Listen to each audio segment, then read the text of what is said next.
for Watson and Crick. Go ahead, Andy. So it was the X-ray crystallography, and the guy who was my professor at Penn was the guy who did the work for Watson and Crick. Really? So it was a lot. It was heavy. Oh, heavy I'm stuff. sure. But Orgo is just rote memorization. I mean, exactly. You know how I got through organic? This is a true story. I realized that I needed help, and I needed to figure out how I could help myself. I used to go into a classroom after hours and pretend I was teaching organic, and used to draw everything on the board, and that was doing exactly what you just said. It was memorizing it. Did I understand any of it? Nah, but I got through it. I told my son when he took Orgo to not try to conceptualize, memorize first, then conceptualize. Yeah, and he didn't. yes, I And it absolutely was a agree with that. nightmare. Right. Because if you have a chlorine and you throw a bromine in there, it's going to react the same in most cases. Right. All right. But Orgo and PChem would convince me to switch to poli-sci. So Yeah, well, no, I'll tell you, when I had microbiology, though, the light went off in my head that this is what I wanted to do. And I love the lab, by the way. My research was my master's degree as well as my PhD were independent research projects. No thesis or expository essay. So I loved working in the lab. I have a similar story, George. When I took organic chemistry, the light went off in my head, and I said, "The law is for me." Yeah, me too. right. Same. Well, you know what Dennis Toff says when he graduated from MIT, you know, that little Vo-Tech school up in Boston? Yeah, I think I've heard of it. Yeah. At any rate, he majored in physics. And he said he looked at what the physicists are being paid, and he looked at what lawyers were being paid, and immediately went to Columbia Law. At that time, that would have influenced the decision. Now it would not. Mhm. What do you Yeah, mean he'd by be that? working in finance. Yeah. What do you mean by that, Joanne? You mean it's the tarnish is there's tarnish on the law degree, sort of now? No, there's just a question about the rate of return. Yeah. Okay. Okay. It's not what it used to be. I mean, when I was growing up, lawyers were, looked at as heroes and, superhuman and wealthy. It's not that way anymore. Not in my opinion. For all this lawyers, I go back to when I was, I don't know, an adolescent, somehow looking at actuary tables, and I see who lived the longest, and it were doctors and lawyers, and I said, I think I want to be one of those two. It far exceeds any research that I did. I could talk about all sorts, inherit the wind and all sorts of other stuff, but I think the court comes back to an 8-year-old saying they live long.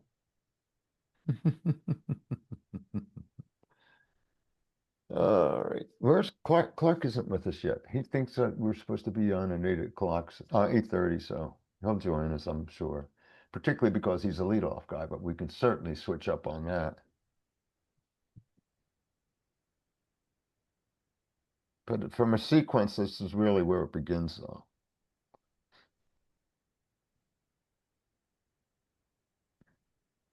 One of the things I want to make sure that we bring up are some of the constraints, natural constraints, threatened and endangered, setbacks from A1 streams, et cetera, et cetera, et cetera. We got to make sure we touch upon that somewhere in the presentation, and I will definitely make sure that I ask that question somewhere along the line. And it's part of I think Andy's presentation. Well, Steve Souza was going to do it, but we need to integrate some of what Steve was going to say into our presentation, because he talks about stormwater, sewer capacities, for God's sakes. I have a great story about that one. I bet that's a good one. Well, no, let me tell you, this is, and we got 3 minutes and I'll take all of the 3 minutes. One of my executive assistants, I was a director, no, I was assistant commissioner. No, no, I was a director of water resources when this happened. One of my assistants came to me and said, look at this letter from the Diocese of Jersey City. They had constructed a home for battered women, and they could not get a permit because Jersey City was on a sewer ban. And therefore, that building that was fully outfitted, ready to go, sat vacant. So my executive assistant said, let's go up and talk to the sisters. So we did. On a Friday afternoon, he and I took a ride. We set up a meeting, and then this lay sister came out dressed in normal clothes, not the habit, and she was so good. She was so good, and she showed us around. So then she goes into this big room that's what they call the playroom. And at the end of the playroom is a huge crucifix with a guy named Jesus on it. And she said, you know, my fellow sisters think that's a little overbearing. And you know how I do it? It's like, kids, you see that guy? He's the last one who wrote on the wall with crayons. And then Daggett calls me to his office and Berkowitz, get up here. I said, uh-oh, what did I do? I said, the governor got a letter about you. And what, are you working both sides of the street now? I got this very complimentary letter from the sisters. I said, basically what I said, sisters, I don't know what's going on, but you will have your permit Monday. I swear, if they don't want to sign, my staff doesn't want to sign it, I'll sign it. And what we did is we figured out there was an in-kind replacement, and they had a toilet in the garage, and they knocked down the garage, and I said, done. So regulatory agencies can have a heart under unusual circumstance. Okay, we're almost ready. According to my watch, it's 8:29. Is that about right? Yep. All right, give Clark. Clark, you're not on, right? I don't see him. Okay. So then if Clark doesn't show up, which I think he will,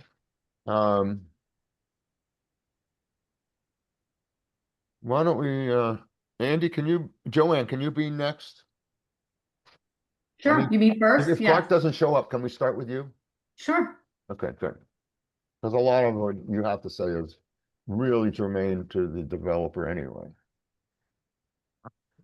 Is it fair to say that you, one of your strong suits in Marizidi is representing municipalities?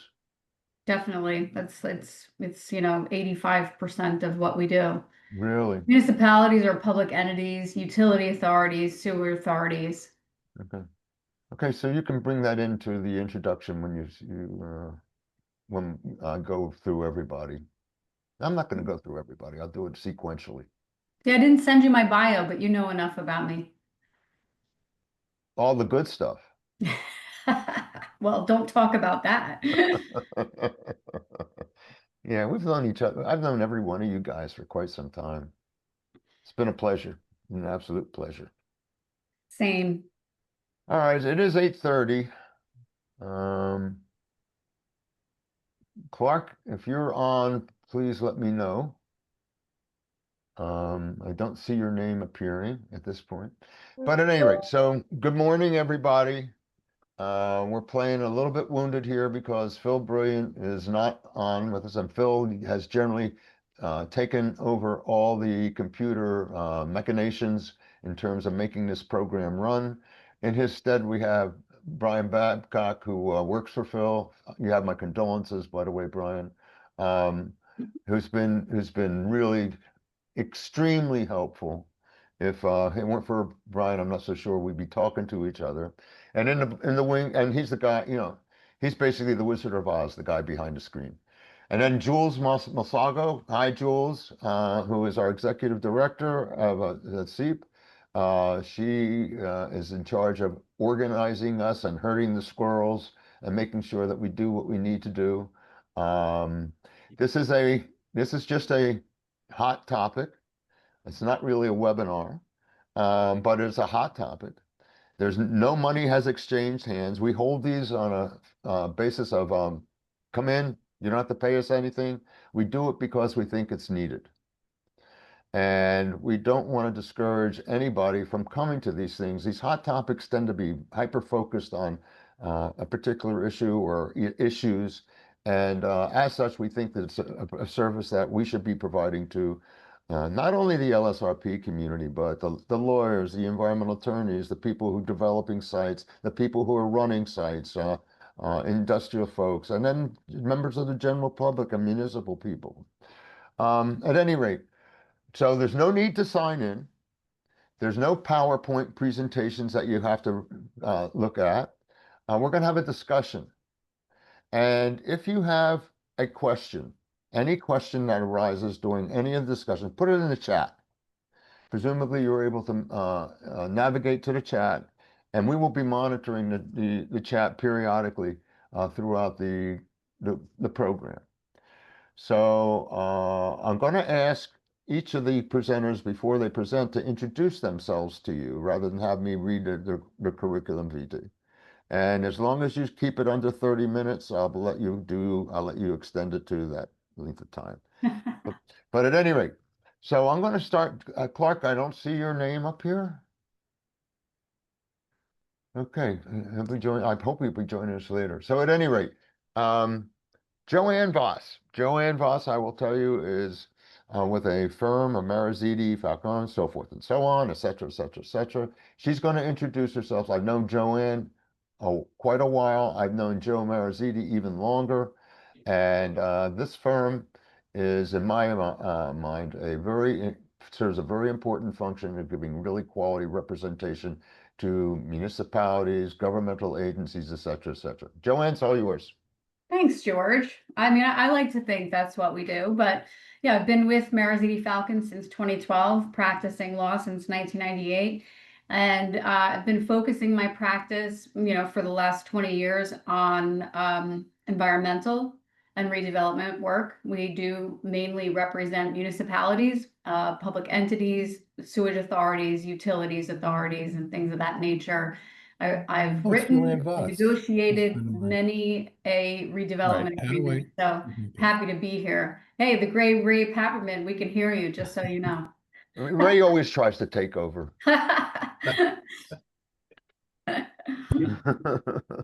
I'm sorry, Joanne. Thank you for having me. Oh, you're very welcome. Thanks for being with us.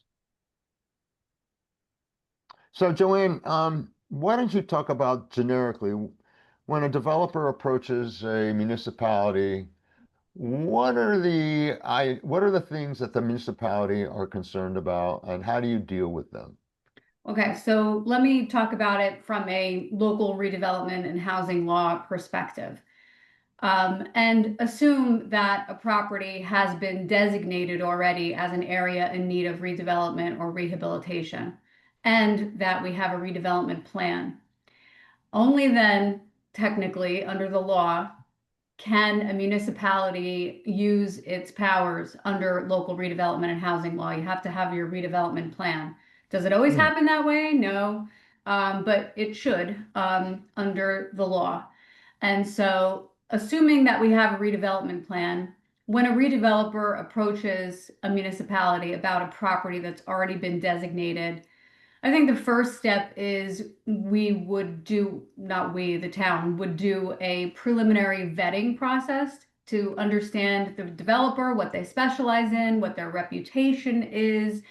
Do they have a positive history with the municipality doing good work? Are they respected? They have the credentials, the financial viability to not only start a project, but more importantly, to finish a project, to do the remediation if that is known to be necessary at that point, which it is because there's no easy sites left in New Jersey for various reasons, but all the easy sites to develop have been taken up.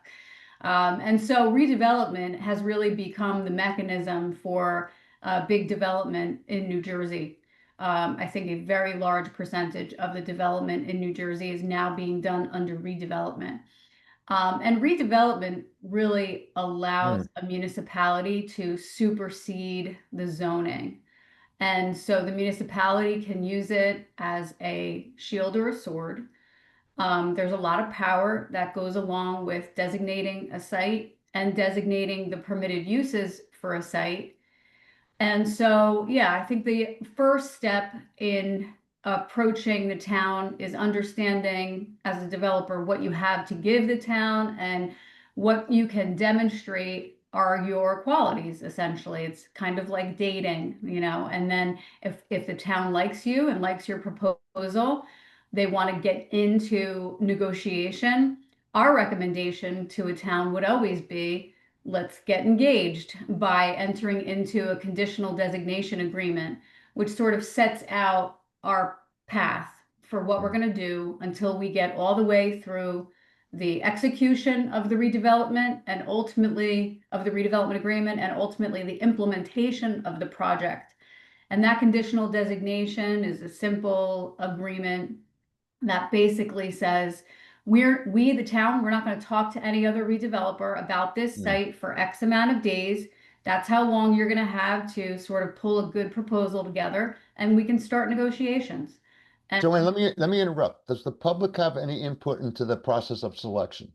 so the public's input is mostly at the very beginning when it comes to designation. There is a public hearing at the planning board level in connection with the area in need designation. And the public can certainly come to those public hearings and voice any concerns.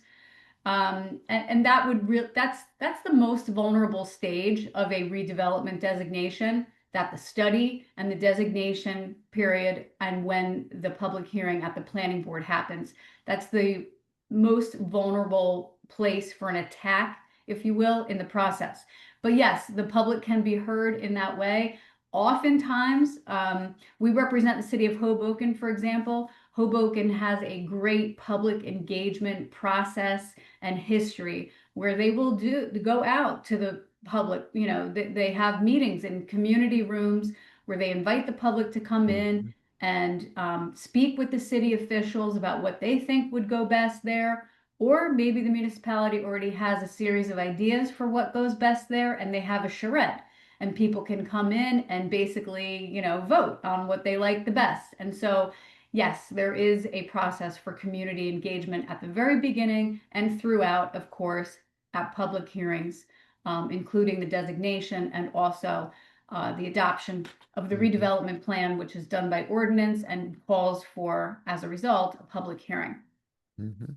So let me ask a question regarding some of the constraints that might be addressed to Clark. I'm sorry. Welcome, Clark.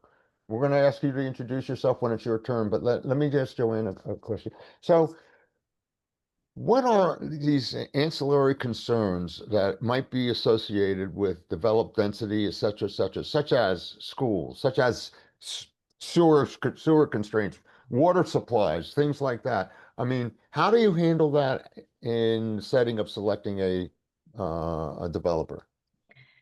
Well, I mean, as far as the utilities go, a redeveloper should be required to provide and construct the utilities that are necessary for its project at their cost. And so that is all part of the redevelopment agreement negotiation. As far as schools go, that is always a concern of the public. And the public will often fight City Hall about big density, heavy density development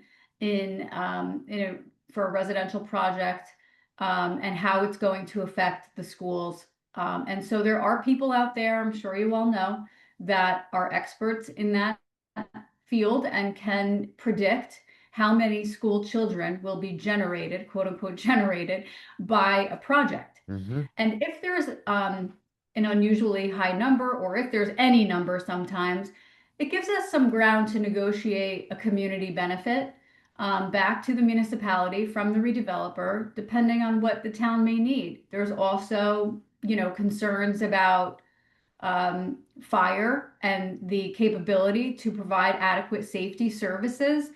Just for example, we used to do, warehouse redevelopment in way down South Jersey, I think south of like the Mason-Dixon line. And with those projects, we often would negotiate a fire truck, just for example, because we want to make sure that the town has enough resources to provide all the important services that it provides to every project.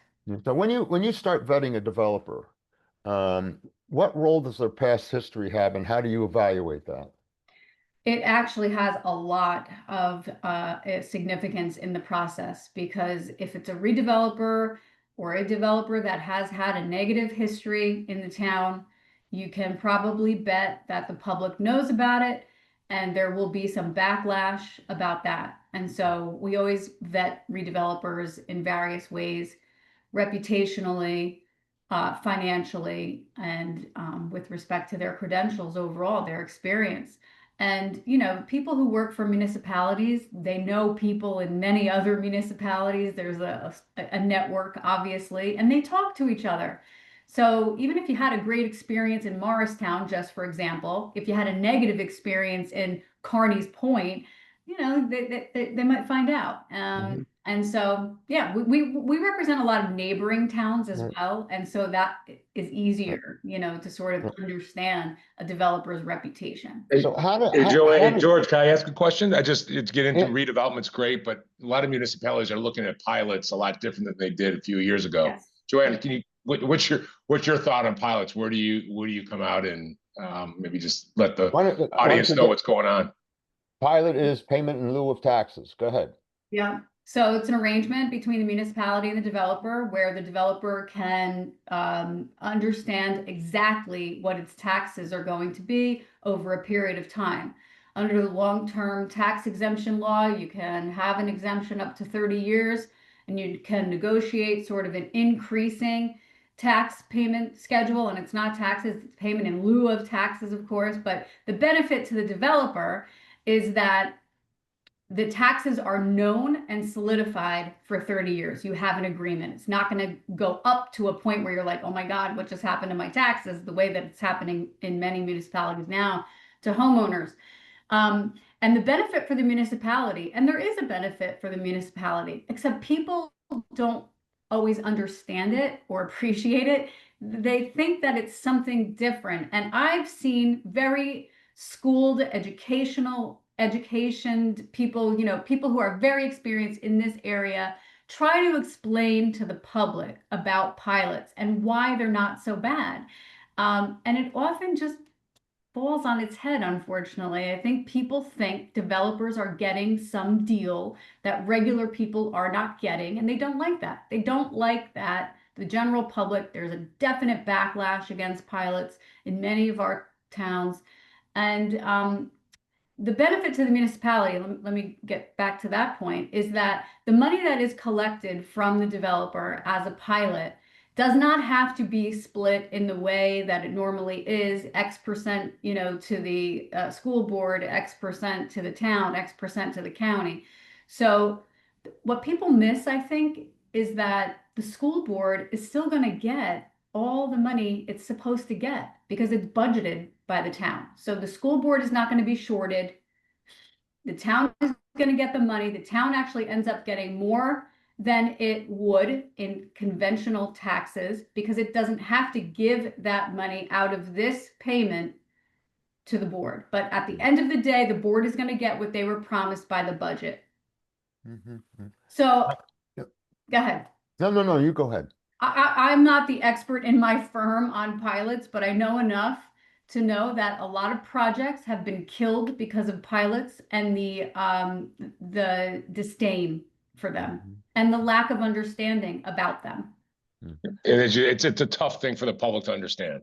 It really is. Listen, it's a tough thing for us to understand, you know, it's not easy, especially if you're not a numbers person or a finances person. It's a very complex thing. And I think the public gloms on to the fact that the redeveloper is getting a deal and they don't understand that. A lot of times it's couched as a tax abatement at times, and that when someone hears tax abatement, it's hey, you're getting less taxes, you're not paying your taxes. So yeah. And really, you know, the schedule for these payments are often light up front, which is exactly why, you know, redevelopers want them. It helps them sort of get the project off the ground financially. And then when the project is a success, they can go and make higher payments, you know, in year 20, 20 to 22, and then it goes up from there. Let's just say, you could negotiate any structure you want. That makes sense. But the town is going to have a financial advisor. The developer is going to have a financial advisor. And that's where we have the negotiation. And the lawyers just write up the documents, really. Okay, we're gonna have to If move I could just on. jump in with Yeah, go two ahead. quick points, George. Yep. One, and I'll introduce one. It's my turn, but we do a huge amount of redevelopment, and it's extraordinarily rare that a redevelopment project gets off the ground without some form of incentives, often multiple layers of incentives to get it done. The main premise is that the site is under generating revenue for the municipality, for the state now, and that with the redevelopment, more money will be coming in. Yes, initially, for example, under a pilot, it would get redistributed differently than most real estate taxes would be, but it's really the school board, for example, is getting zero from a site that's vacant and not being used now. They might not get much during the pilot period, but eventually they'll get more, and that revenue also comes to lots of other things. There are multiple of incentive programs, often layered. The pilot is sometimes matched with what's called a revenue bond, or a RAB, where some of the pilot money is dedicated to create a bond that's used for infrastructure that needs to be put in. So, for example, I'll just draw from experience in Perth Amboy, where the developer had to replace wooden water mains, not just little pipes, main water mains that were installed in the 1880s and the 1910s that were made out of wood. Money from the pilot was used to pay for the RAB so that a bond could be floated so that the water mains would be replaced, which is obviously a benefit to the developer, but obviously a benefit to a lot of other people. And then the state has a myriad of programs, and we're going to have a new administration come in, and every time they come in, they say, we don't like the old incentives. And then there's a gap for a year, and then a new set of incentives come in. But the incentives are there to take property that's underutilized and to bring it back into utilization for the benefit of the community, obviously for the developer, for the end users. But it's highly controversial because it is a special deal. And that's gonna let me segue into Clark. Clark, we agree, and thank you, Andy. That's good stuff. Clark, will you agree that you would introduce yourself, and as the others are doing as well? And one of the questions that I would have you address at some point in time is a reluctant seller. Somebody's got a piece of property. It's a choice piece of property. It's near transportation. It's near, you got schools, but they don't want to sell. At some point in time, I'd like you to talk about that. Go ahead, Clark. It's all yours. Thanks. Thanks, George. Clark Machemer with Crow Holdings, responsible for our industrial development in the Northeast. Good percent, probably over 60% of that's in New Jersey, and been fortunate or unfortunate to be developing in New Jersey for almost 25 years now. So it's interesting. Just think about the 25 years, and I got some folks on my team been doing it for a couple of years. I think the longer you've been at it, the more frustrated you are, because you remember, and George and others, you can go down to the different agencies and sit down and have conversations with them, put aside whether they're working remote or not, and hash through the issues and what's important to the regulators, and that just doesn't exist. So it just really slowed things down tremendously. And you're new to the business, you think that's always been like that. Reluctant sellers is you need two to tango. I think I don't know if it's from an environmental perspective or from a valuation perspective you were thinking. A lot of times environmental, we've come across some transactions where a seller may not want you to do specific testing. Obviously the LSRP program that a lot of folks are super familiar with, and George, I know you were instrumental in, created an obligation of the LSRP to notify, DEP and the regulators what's happening. I believe everyone knows about that. So we've been able, through contracts, be able to contract and paper around that so that we can do our environmental testing that's necessary so that we can shield, that seller through that process. You got to find motivation. You got to understand what the motivation of a seller is, be it a company, a corporation, and a real estate person within there, an individual within a family. A lot of times you may have property that's been owned by a family for multiple years or multiple generations, and they have a lot of concern about what their future might hold. You know, as it relates to industrial development, you know, we've been trying to push the envelope on what these buildings look like. These buildings values in the last 15 years have gone from, you know, $50 a foot to over $400 a foot, depending upon where you are and how much the land costs and what kind of improvements you need to do. And I don't feel that we've kept up with the architecture of these buildings. We're still spending, you know, a couple bucks a foot on the architecture. And I think increasing, you know, the architectural appeal of these buildings will start to change the public perception of these buildings, because a lot of my peers are just dropping concrete boxes around, not being respectful for their surrounding areas. So, you know, we're trying to also preach to sellers that, you know, we have the ability to do something a little different, that at the end of the day, they can look back and even though they've sold the property, be proud of what ultimately is developed there. Hey, Clark, I don't know if I'm off the tracks here, but let me ask a question. Let's say that the town has identified a really valuable piece of property. It's convenient to transportation, it's convenient to shopping, and the guy who owns it doesn't want to sell. Yep. Well, I mean, we talked about redevelopment earlier, and with redevelopment comes, you know, the potential for condemnation. Right. And you do have, and, you know, I'm not a lawyer, but, you know, Joanne can probably get into it, but you have the ability to do a redevelopment plan with condemnation and without condemnation. And if you do the condemnation through the power of, you know, bettering the community, municipalities have the ability to go in and ultimately acquire property, and then through the redevelopment process, assign that to a redeveloper. Yeah, I presume that's a court of last resort. I presume that has some social implications, negative social implications, when a town takes a piece of property not in conformance with the owner's wishes. Is that true? Almost as bad as a pilot. Yeah. Right, you know, from the public perspective, but especially from the property owner's perspective, you might expect a challenge depending on what the situation is. But you're right, George, it's a last resort condemnation situation. You are supposed to, you must demonstrate that you've been through good faith negotiations with the property owner and that they failed. And then you can proceed to the condemnation.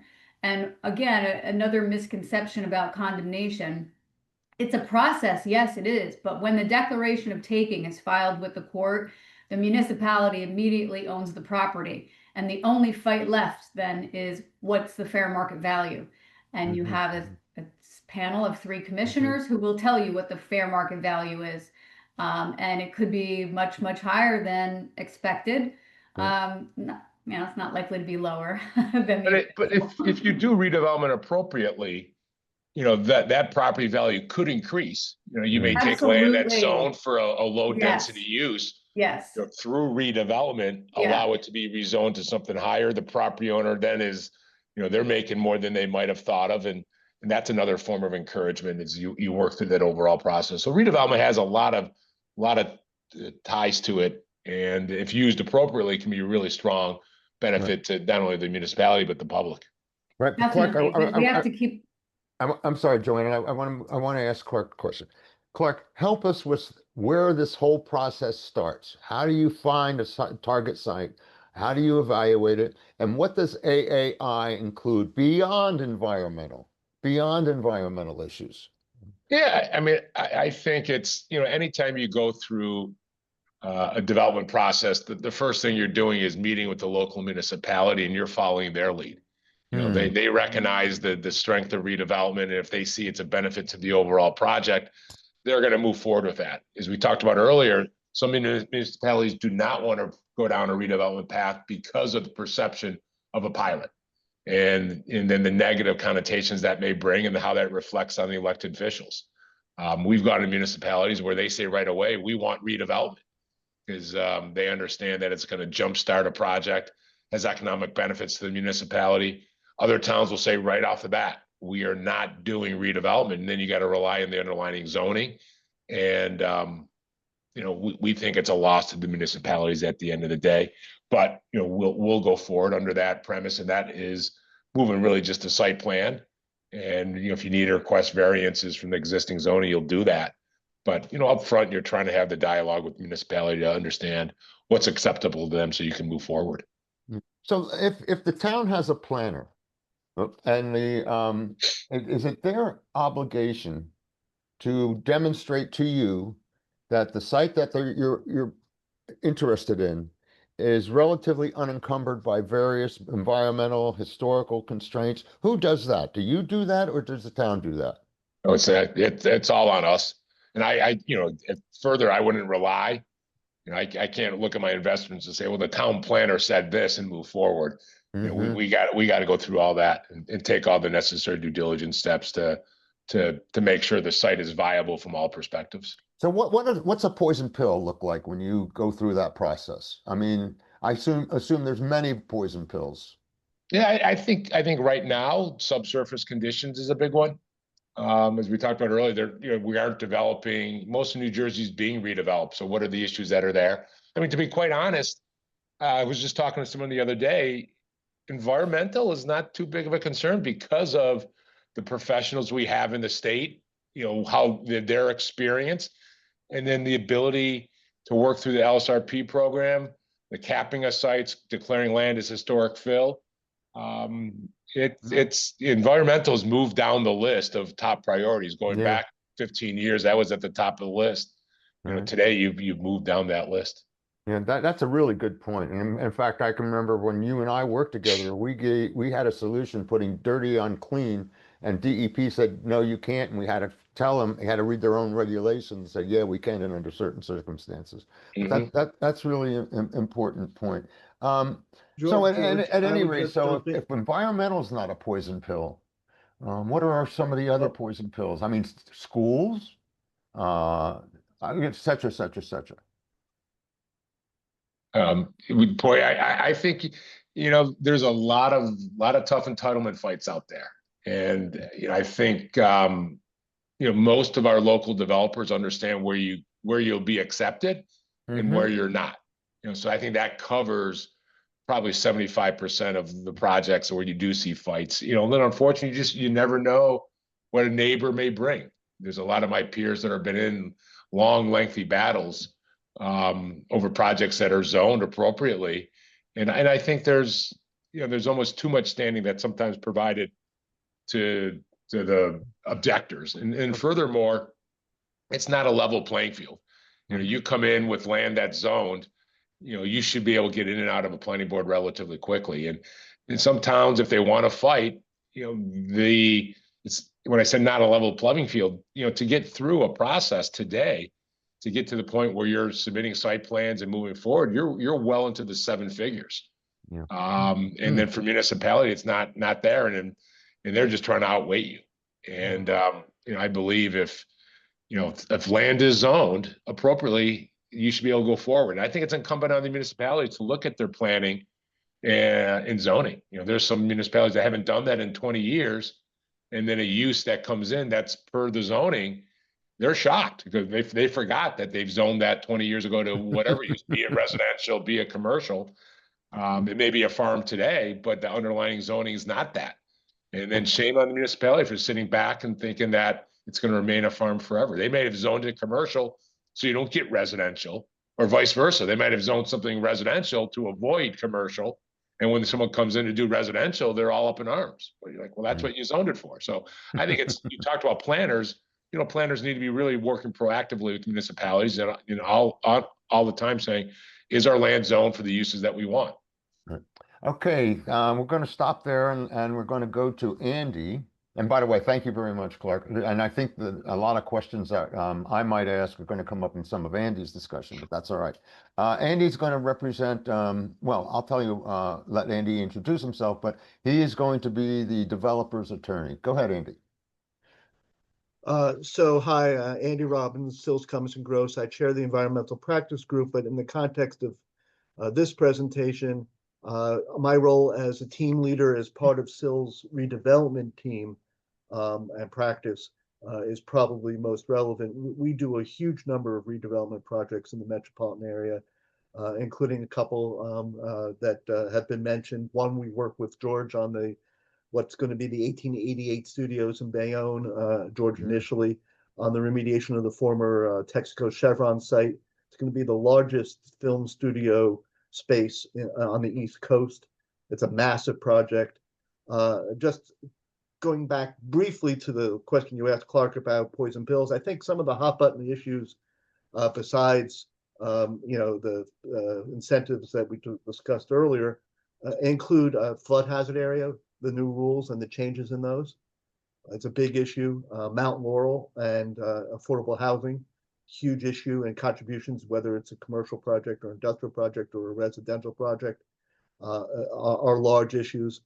The key aspect, I think, for redevelopment is knowledge of what's both politically around the site and then physically at the site.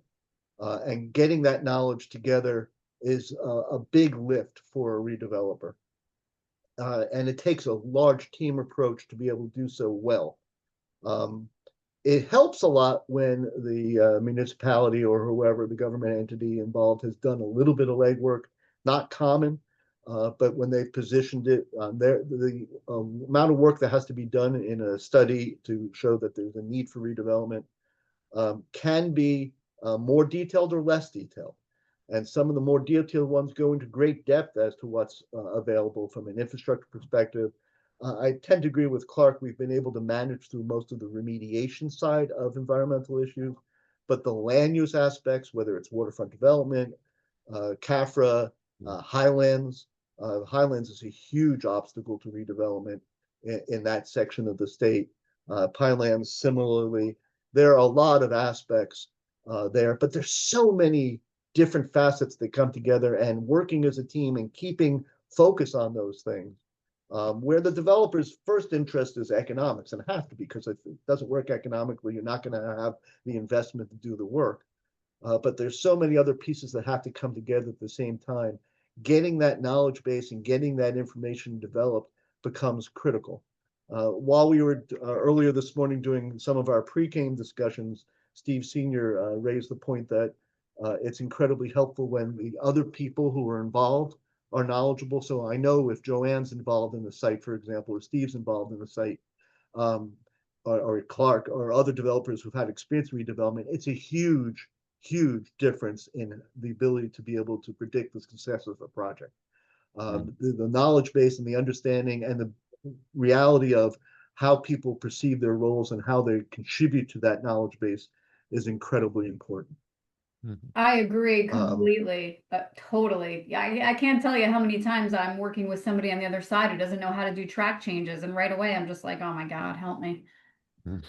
Or isn't aware of the interplay between the various EDA, the Economic Development Agency programs, and the pilots and the municipal projects. There are a slew of incentives that are so financially critical to how things are done. And then, as Clark mentioned, you have objectors or local people with specific interests.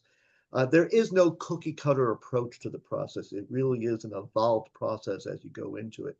And it's hard. No, go ahead. I'm sorry, I interrupted you. Go ahead. No, go ahead. Now, we have pointed out that you need, quite frankly, a team of experts when you're putting this whole thing together. Now, I presume that Clark has a lot of those in-house, but some developers, I presume, you have to start from zero and assemble the team. Andy, in your opinion, do you think that you should be the leader of that team?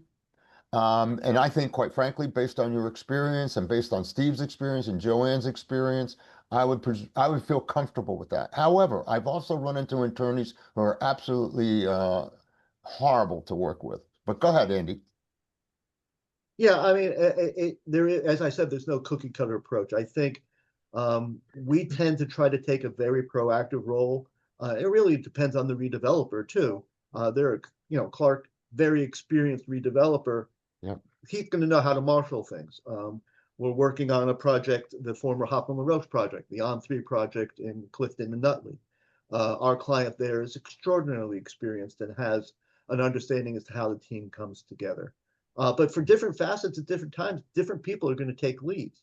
We're negotiating the redevelopers agreement. It's going to be the attorneys initially, because we'll know what our clients need. Joanne and her team will know what sells and doesn't sell with their municipality and the leadership in the municipality and the public in there. Yep.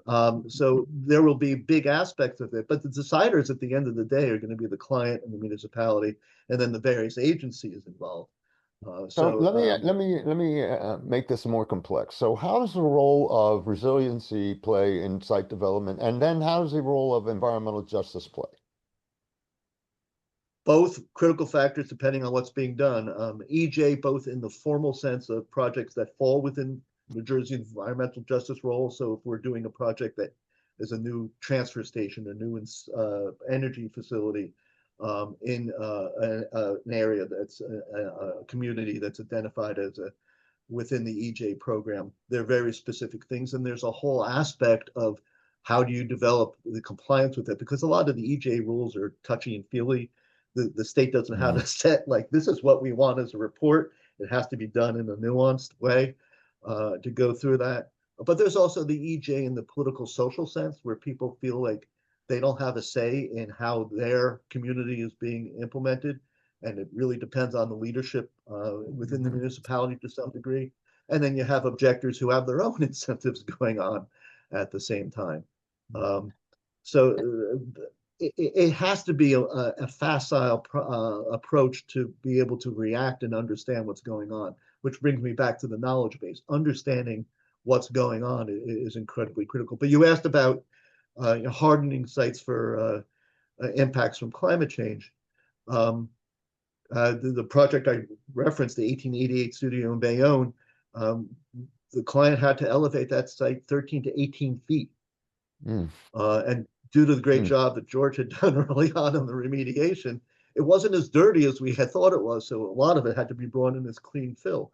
And in that context, we had to have the FEMA, the federal flood lines modified and get a change approved by FEMA to allow it to be developed, some of which wasn't even recognized by DEP's land use group because they wanted their own way of doing things at the site. A very complex project where working with the municipality and the municipality's engineer in particular, the FEMA process was streamlined and we're able to get modifications to both the existing map and then the pending map for that area of Bayonne, which when we go to the incentive program and talk about how the project is being done, one of the main things is a means test in a lot of these programs. And you have to show that, but for the incentives, the project won't work out. You have to show there's a gap between that. So bringing in a massive amount, I don't know, 600 acre feet of soil across a property. It was a massive amount of material. That cost goes into the economic analysis that justified the largest pilot ever granted in the state of New Jersey and a lot of incentives from the state of New Jersey, especially through the new film incentive programs. And you had to go through integrating how the compliance with the flood hazard area change went to the finances, went to the rest of the improvements that go into the property. There's so many layers to it. You have to keep drilling back into the process and revising. Well, one other question, and then we'll move on. Andy, when you negotiate a contract of sale, which I presume has to be part of the transaction, transferring the property from present owner to future owner, what are some of the risks? What are the most important risks that you need to mitigate in terms of the contract of sale? Well, I mean, some of it's the known knowns, and then there's the known unknowns in the process. So by known knowns, who's going to handle certain remediation costs, what information, who's responsible for pre-existing contamination, who's responsible for pre-existing violations.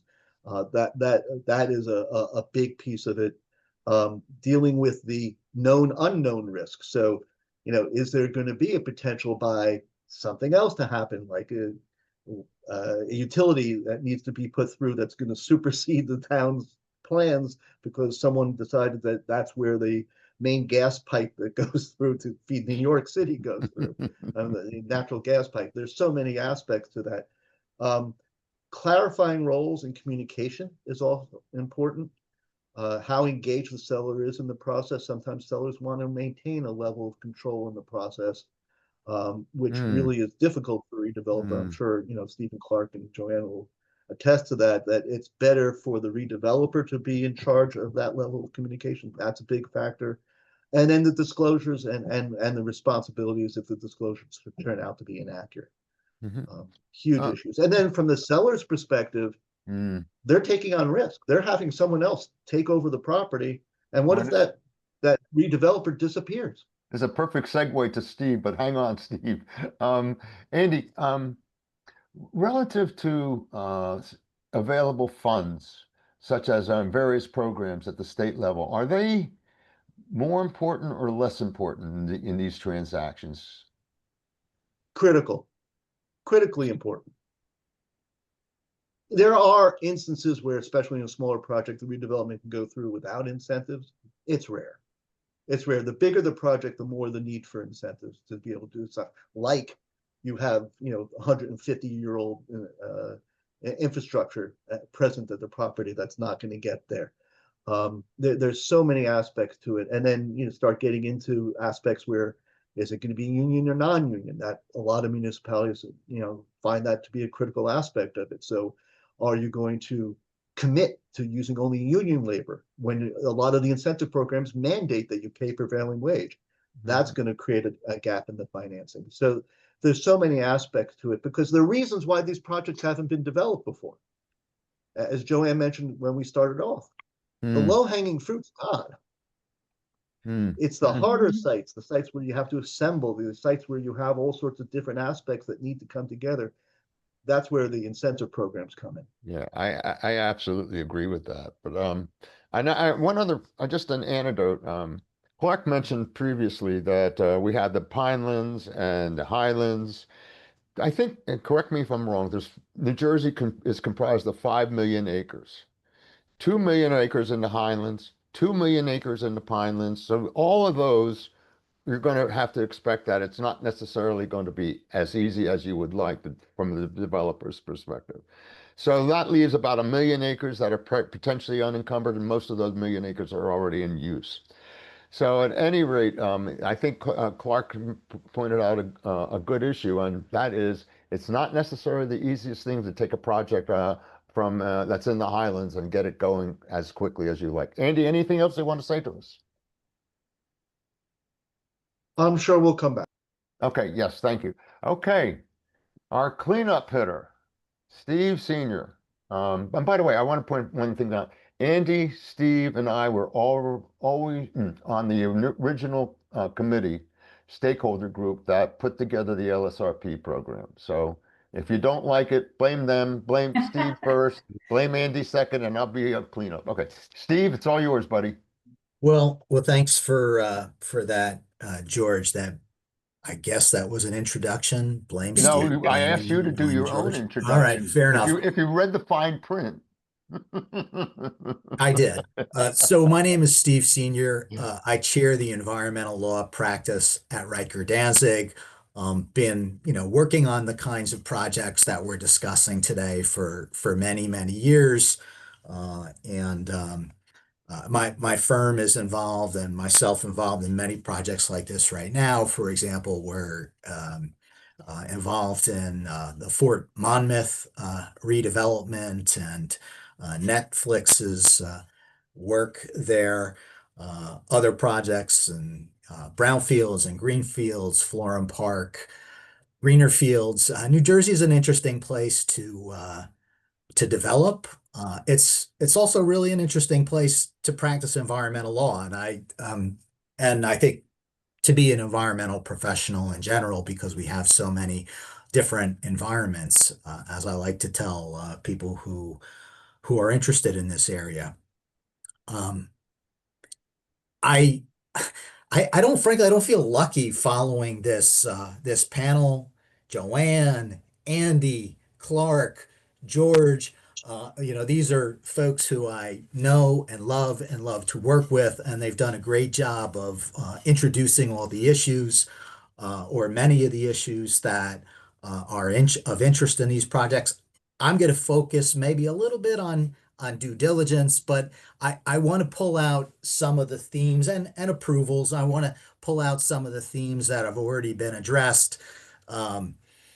I think it was Andy who talked about, who's on the team. And I use the word team loosely. I'm going to say buyer and seller and municipality. And it is a different experience when you have a team of professionals, both the lawyers, the developers, or both all, the environmental professionals, if we can talk to each other and understand each other's language, it really makes a project go much more smoothly. Last week, I was involved or working on the beginning of a very large corporate deal that will involve redevelopment of a particular site that is subject to ISRA. And this was a very sort of high level corporate transaction where a sophisticated analysis of whether and how ISRA applies Hmm. really was necessary. Hmm. And I'll call out Lisa Bromberg is on the other side of the transaction. And she and I, had a 5-minute discussion of ISRA and how it did and didn't apply to this transaction. And, having the ability to have a counterpart on the other side is really very valuable. Yeah.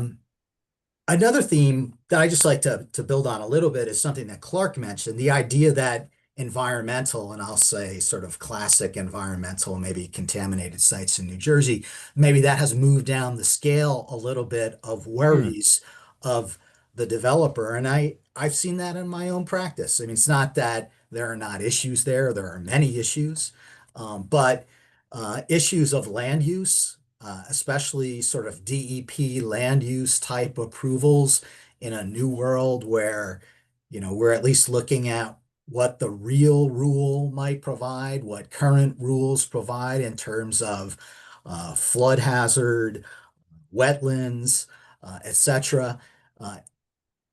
I'm finding those are, very difficult to work through in many of our deals. Some that are, in what I'll call greener fields.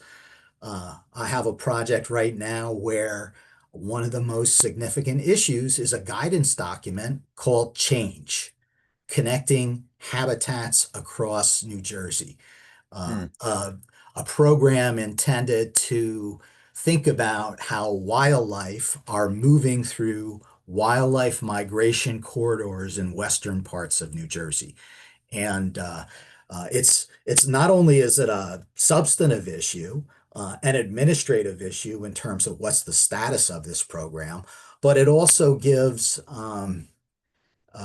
fodder to project objectors. Project objectors who want to use tools like this to raise objections to projects and to, prevent them. I'm surprised. I'm not sure I heard the word warehouse here today. And George was talking about poison pills, and I thought that might come up in that discussion. But as all of the folks on the line here know, that's a controversial land use in many areas of the state, and an area where objectors will come out and look for whatever they may be able to grab onto to stop a project, notwithstanding the idea that when they go home that day, they want to make sure that their Amazon package is on their front step, and the need for those kinds of uses. Especially my wife. Hey, Steve, let me interject something here. Sure. Several people have mentioned that the importance of environmental has moved down the chain a little bit. How much of that is a result of the LSRP program? I think quite a lot of it is the result of that. And where we see the issue is when the LSRP has to interface with the DEP. And that's it might have been Clark that said this, that in many cases, it's more difficult to interact with the DEP now than it was historically, because, we're not getting in a room where maybe we're having a Teams meeting. And it just seems like we're in a sort of different environment for how we work through these problems with the DEP. So back to your question, I do think that the LSRP program has made it quite a bit easier to work through some of those contaminated site issues. But some people will say never let an LSRP do your AAI if that person's representing the potential buyer. What's your Okay, stand on so let's jump into that issue. It's it's been a lot of fun over the years to sort of manage that. And I see Andy and Joanne smiling, and I can't see Clark on the screen right now, but he's probably frowning. that? He's Um, very handsome. You're missing something here. yeah, no, he is. Um, so yeah, we've been able to kind of work through that in terms of contracting. Um, obviously, my LSRP friends are disappointed that, my real estate colleagues, and I like to blame my real estate colleagues, have excluded them from participating in due diligence. There are all kinds of ways to sum up the provisions that get into the contract. No LSRP, don't ask, don't tell, etc. You want to So jump? so the point that you're making is that an LSRP who is working on a project and finds that there's contamination, that it exceeds some type of regulatory cleanup, that has an obligation to report to DEP, correct, Steve? Sure. And I didn't think that this was the beginner course. I thought this was 301 level. No, I'm joking around a little bit. Well, Um, no, you're dealing with me, so I need the 101. Fair enough. But I wanted you to take a project that I'm currently working on as a little bit of an example. Uh, the contract, and in this deal, I represent the buyer. And the contract, said no LSRP, no invasive testing, et cetera, et cetera. And, we came in and we negotiated with the seller. And for example, we asked the seller to agree to one LSRP.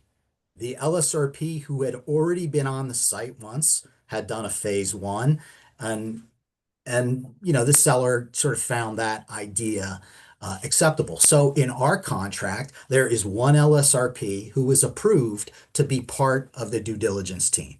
And so that might be a way to manage the issue in certain circumstances. Another aspect of that deal was the idea that the contract provides we can't do any invasive sampling without seller's consent. And this is a project that it's quite a noteworthy project. I'm not going to identify it. It has a responsible party that has been investigating and remediating the site for many, many years. It's been believed that the site is well characterized. There's a soils RAO on the part of the property that my client is interested in, but yet the environmental team from the client wanted to have the opportunity to do all appropriate inquiry, to do that diligence that they thought was necessary. We obtained approval to do ground penetrating radar. And, despite the fact that this was a characterized site, 3 tanks were found with the ground penetrating radar, and other things were found too.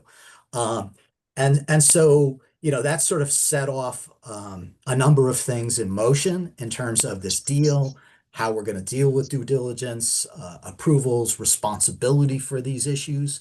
But to me, it's sort of noteworthy that the environmental manager at the client sort of stuck to his guns and said, we got to do due diligence, despite the fact that we have an REO at this site, and yet 3 tanks were identified.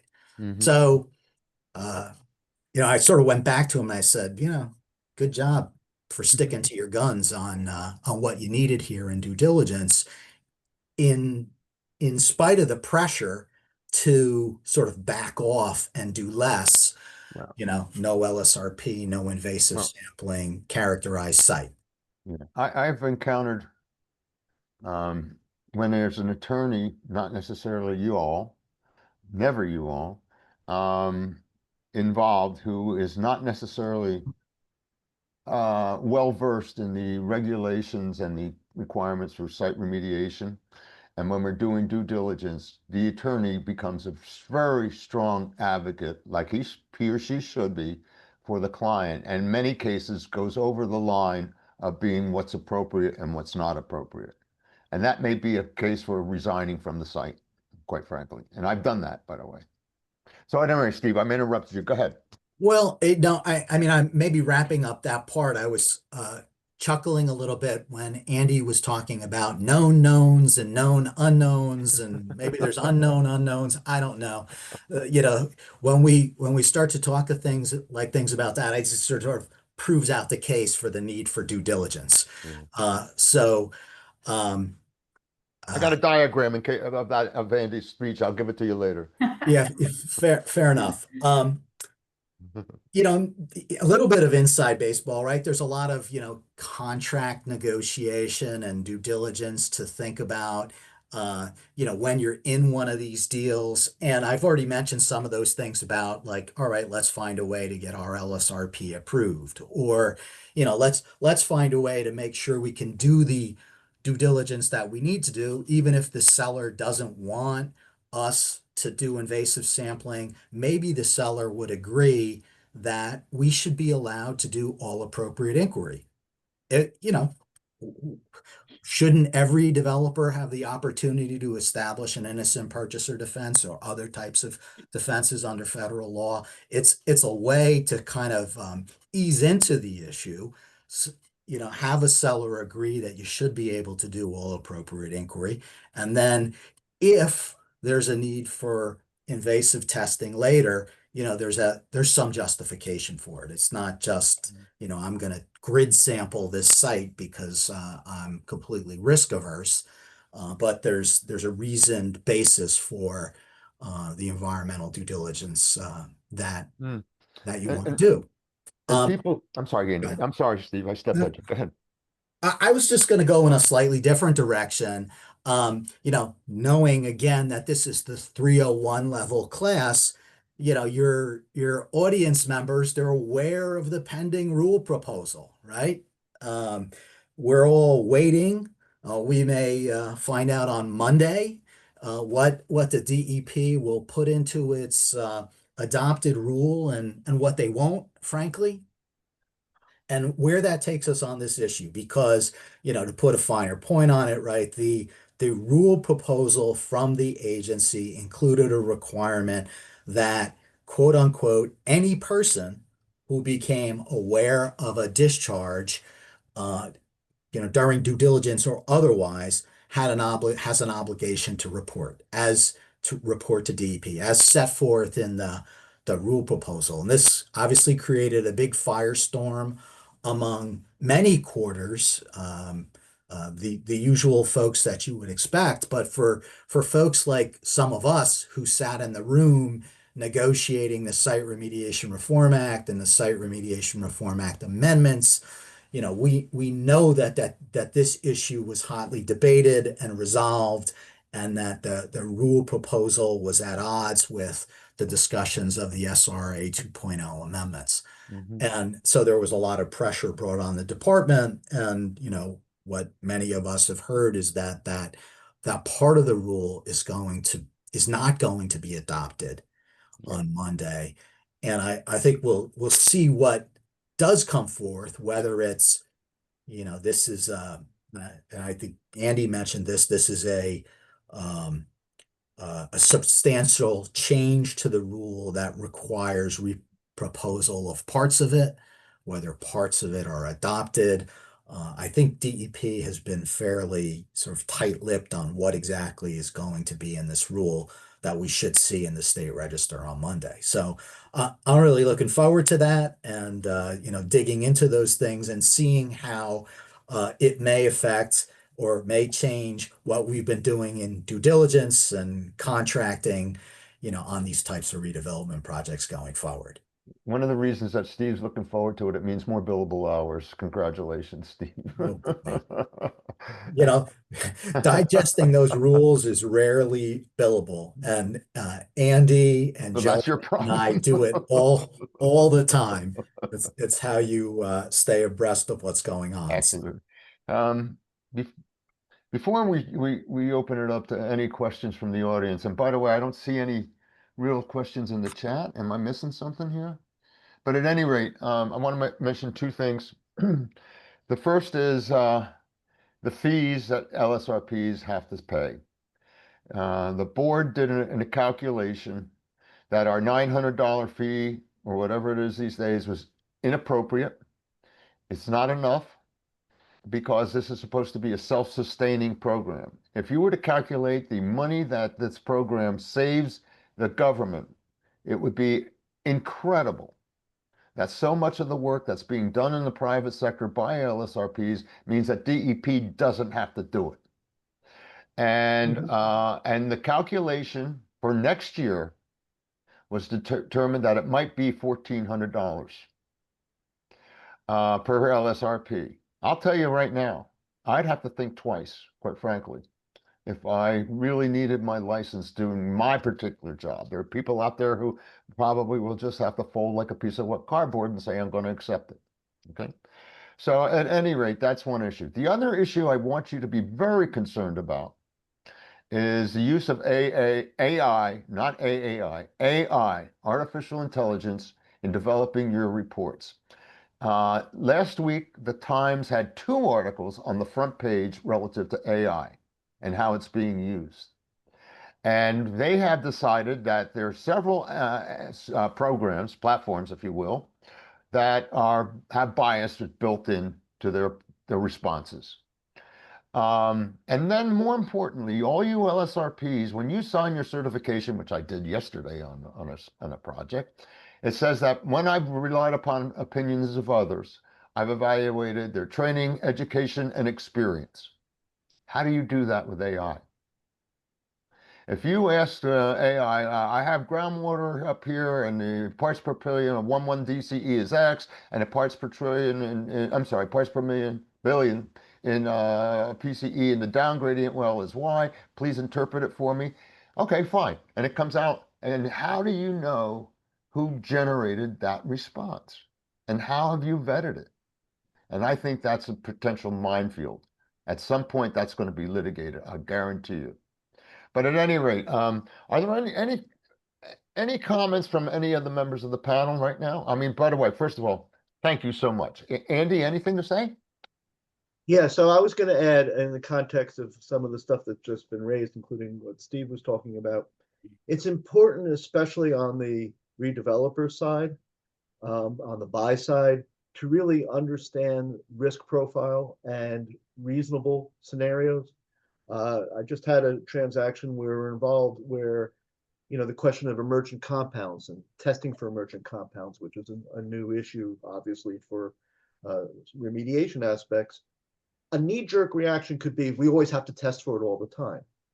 From a seller's perspective, that's not what you want to have happen unless there's a rationale for why it would need to be tested. It was extraordinarily helpful in that transaction that the buyer's LSRP and team was comfortable with not testing, because that took that issue off the table and changed the perspective. You could always test for everything. There should be a rationale for doing so. I often say that one of the hardest questions to answer for an LSRP is, how come you didn't take more sample? Are 10 samples better than 5 samples? Are 50 samples better than 10? And the answer needs to be focused on what information I'm getting, what's the basis for doing so? Is it really adding to my conceptual site model? Is it really necessary to do so? I'm not suggesting to avoid testing where it's appropriate, but it's important that the parties come to some level of understanding as to what the risk profile is. Very often, part of my job and all of our job is to try to put things into context. So when a client's saying, what's my risk, and they're going through that, often the question I'll ask is, you're buying a property for $3 million. Would you buy the same property for $5 million? And the answer is yes. I think it's worth $8 million. Well, then your testing and your due diligence needs to be put in that context. You don't need to get down to the last dollar of potential risk. You need to know whether or not it's less than $2 million. Okay. That helps put things into context. So a site's going to be redeveloped and it's going to be capped. What are the real risk profiles at the end of the day? I can come up with a lot of worst case scenarios. It's reasonable worst case scenarios. And it's helpful in all these contexts for the parties to try to keep that framework in place. And the better the framework, the more likely the deal is going to get done. Joanne, I'm going to move to you. Time's going short. Joanne, any comments? Any Um, issues? I'll just wrap up with a couple of what I'll call tips, really. Be aware that there is a set of projects and components of projects that will motivate people to come out to a public meeting on a cold, rainy, icy night. And those things, in my experience, include warehouses, McDonald's, pilots, and affordable housing projects, inclusionary projects. And with respect specifically to affordable housing projects, LSRPs, be aware that the environmental condition of the property is often a poison pill. It's often used as a strategy to keep the project out. It's a veiled attempt in some ways to keep the project out and to say basically that, oh, you're going to put the poor people on a dirty site. Oh, that's great. And so it's a veiled concern. Maybe, legitimate in some places, but that's been my experience. The other tip is developers bring two things with you to your first meeting to a municipality and involve the municipality very early in the process, as early as possible. In fact, if you're in one of my towns, please call me first. I will gladly tell you what I know. Bring architecturals to the extent that you can. People like pretty pictures, and it is the best way to get through to normal people. And when I say normal people, I mean lay people, the lay people who are the elected public officials who will vote on your project. They want to see pretty pictures. It's the best way to relate to another human being. And pro forma, to the extent you can, bring a pro forma. The town, municipality, they want to know, very frankly, what are your costs and what are you making and what can you share, to the extent the community can benefit from your project as well, because we're partners. Remember that in a redevelopment agreement, we are partners. Okay, Joanne, thank you so much. Steve, any final words? And we'll let Clark have the last word. You can let Clark you can let Clark have the last word. I just went and exhausted myself. Well, But you have so many, you're a fount of wisdom. So. yeah, but thanks for the comments in the chat. Clark. I think I come back to, we're so blessed here in New Jersey to have such great professionals, and the last hour and a half or hours really reconfirmed that. I think the municipalities try to put all these restrictions in. They got to let their creativity of our professionals, not only the environmental, the attorneys, the architects, the planners, to really do what's special. And I think you've seen a little of that in Jersey City. Jersey City's seen a lot of development, some areas that have exploded in a very positive way because of the creativity of the development community. And that includes a lot of these people on these calls. So, we're really blessed in New Jersey that we have this.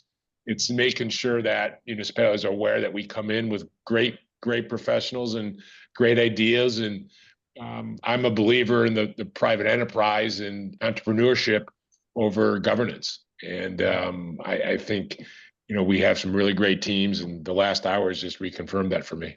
Yeah, and Clark, right away, this panel is so ripe with experience and education and intelligence. And this is the beginning. This is a nucleus of an A team, no doubt about it. And I just want to thank profusely Andy, Joanne, Steve, Clark for being willing to take valuable time out of their workday and deal with us. I hope this has been instructive for the audience. We had over 50 people sign up. I'm sorry, 61 people sign up for this. And I hope the audience feels that it was well worth the effort. And I know you saw me, if you've watched my picture, I was going like this all the time. Everything that was being said was, well, I agree, I agree, I agree, I agree. And I have the distinct pleasure for working with everybody on this panel. So thank you so much. I hope the audience appreciates the time and effort that was put into this, but I know I certainly did. So thank you again, panel. Thank you again, attendees. I don't think there's anything to fill out because there's no credit for this. If anybody else has in the chat, any questions, let's see, from everyone, Marlene, great program, great discussion, et cetera, et cetera, et cetera. So with that, I think we can bid you adieu. Thank you for joining us. Andy, thank you. Joanne, thank you. Steve, thank you. Clark, thank you. And like I said, I've had the pleasure of working with each and every one of these people, and they tolerate me. That's the most important thing. Thank you, George, for having me and us, and I learn something every time from these other Well, professionals. Amazing. One thing you've learned is don't trust me with a computer. Well, I already knew that. Oh, God. Clark, don't go there. Some very rude comments I got from you guys. What's the percentage that Berkowitz will be able to pull this off? Less than 50%? Well, we got to master checking emails first, I think. Yeah. Hey, guys, thanks so much. Appreciate it. Thanks, everyone. Take care. Bye-bye. Bye-bye. Thanks, Bye-bye. everyone. Brian, thank you. Brian, Yeah, Brian, and anytime, Jules, George. Happy to and do it. Jules, thank you very much as